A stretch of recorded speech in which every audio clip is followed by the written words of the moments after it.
মানুষের মৃত্যু যে কখন কোথায় হবে তা কি আমরা জানি?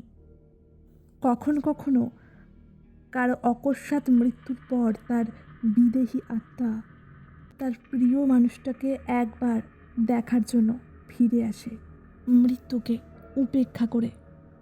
হ্যাঁ, আজকের ঘটনা দুটো কিছুটা এরকম।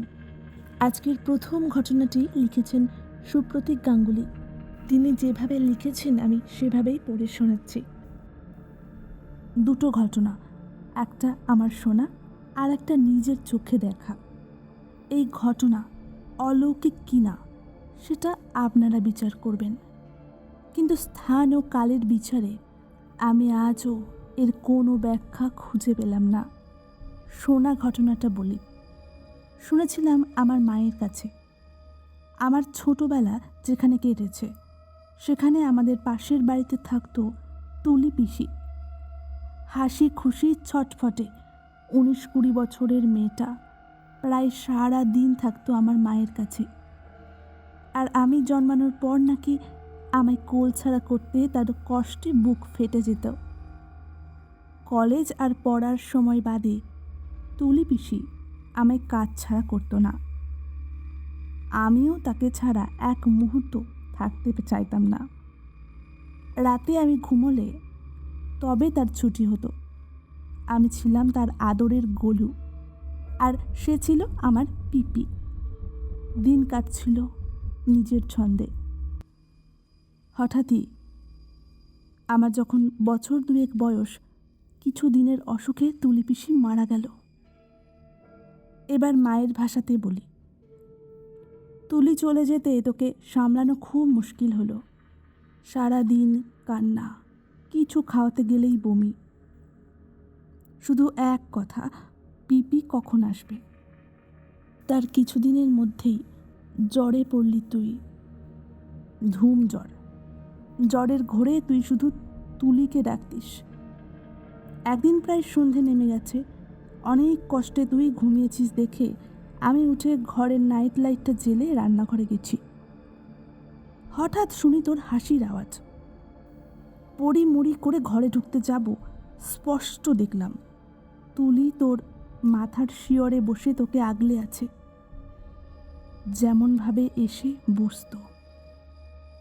আর তুই ওকে দেখে হাসছিস। এরপরটা কোনোদিনও শুনতে চাইনি। মা ভয় পেয়েছিল কি না জানতে চাইনি। শুধু একটা কথাই জানি, মরণের পার হতে যে ছুটে আসতে পারে তার আদরের গোলুর জন্য, সে আর যাই হোক ভয় দেখাতে আসেনি। খুব সুন্দর একটা ঘটনা। ভালোবাসা আত্মার সম্পর্ক যে মৃত্যুরও ঊর্ধ্বে, এটাই তার প্রমাণ। হয়তো কেমন লাগলো ঘটনাটা কমেন্ট করে অবশ্যই জানাও। দ্বিতীয় ঘটনায় আসার আগে আমি বলি, আপনারা যারা এরকম অতিজাগতিক অলৌকিক ঘটনা আমাকে পাঠাতে চান তারা nishidak9@gmail.com লিখে পাঠাতে পারেন। এছাড়াও ফেসবুক পেজের ইনবক্সেও পাঠিয়ে দিন আপনার ঘটনা। ডেসক্রিপশন বক্সে আমি ফেসবুক পেজের লিংক এবং ইমেল আইডি মেনশন করে দেব। আমাদের নিশিডাক এফএমের ঘটনাগুলি আপনাদের ভালো লেগে থাকলে অবশ্যই ভিডিওতে লাইক করবেন এবং শেয়ার করবেন আপনার বন্ধুদের সাথে। চলে আসি আমাদের পরবর্তী ঘটনায়। দ্বিতীয় ঘটনাটি লিখেছেন অর্ক চ্যাটার্জি। তিনি লিখেছেন, বেশ কয়েক বছর আগের কথা। তখন আমি কোয়ালিটি কন্ট্রোল সুপারভাইজার হিসেবে হলদিয়াতে একটা বড় ওয়ার্কশপে কাজ করি। 2টো শিফটে ডিউটি পড়ে আমার। ওয়ার্কশপে আমার সাথেই প্রোডাকশন সুপারভাইজার হিসেবে সিদ্ধার্থ বলে একজন ছেলে কাজ করে। দুজনেই এক বয়সী আর শিফট একসাথেই পড়ে। রোস্টার হিসেবে তাই অল্প কয়েকদিনের মধ্যেই আমরা খুব ভালো বন্ধু হয়ে গিয়েছিলাম। শপে ঝগড়াঝাটি করি, ও প্রোডাকশানে আর আমি কোয়ালিটিতে। অ্যাসেম্বলিতে ডিউটি। শিফট শেষে আবার দুজনে সিগারেট শেয়ার করি আর গল্পগুজবও করি। যাদবপুরে তার বাড়ি। শনিবার বাড়ি চলে যায় আর সোমবার চলে আসে ডিউটিতে। ঘরে বউ আছে, ছুটির দিনে কোথাও একটা পড়ানোর কাজ করে। বি শিফটে আমাদের প্রোডাকশান 8টার দিকে শেষ হয়ে যেত। নর্মসের প্রোডাকশান ওয়ার্কাররা তাড়াতাড়ি কাজ শেষে যে যার বাড়ি চলে যেত। অত বড় অ্যাসেম্বলি ফাঁকা হয়ে যেত। সুপারভাইজার রুম ছিল একটাই, দুদিকে দুটো টেবিল চেয়ার। একটাতে ও বসে শিফট প্রোডাকশানের রিপোর্ট লিখত আর আমি কোয়ালিটি রিপোর্ট লিখতাম। কাজ শেষে দুজনে একসাথে হাঁটতে হাঁটতে বাড়ি ফিরতাম। আমাদের দুজনের বাড়ি কলকাতায় হলেও রোজ যাতায়াতের সমস্যার জন্য হলদিয়ার কাছাকাছি থাকতাম ভাড়া বাড়িতে। মাঝে 2 সপ্তাহের জন্য ব্যাঙ্গালোর প্ল্যান্টে আমি ট্রেনিং নিতে গেলাম। ব্যাঙ্গালোরে যাওয়ার আগে সিদ্ধার্থ আমাকে বলেছিল ওর জন্য লাল চন্দন কাঠ এনে দিতে। ব্যাঙ্গালোরের সরকারি এম্পোরিয়ামে নাকি লাল চন্দন কাঠ ভালো পাওয়া যায়, তার স্ত্রী রাধিকার দাবি। ব্যাঙ্গালোরে থাকতেই সিদ্ধার্থকে নিয়ে হৃদয় বিদারক খবর পেলাম। ডিউটি যাওয়ার সময় ট্রাকের ধাক্কায় একদম স্পট ডেড। হাসপাতালে নিয়ে যাওয়ার সময়টুকুও পাওয়া যায়নি। ভীষণ দুঃখ পেলাম আর খুব মুষড়েও পড়লাম। ফিরতেও পারলাম না, কারণ ট্রেনিং চলছে। শেষ দেখা হলো না, একটা বিরাট আক্ষেপ থেকে গেল।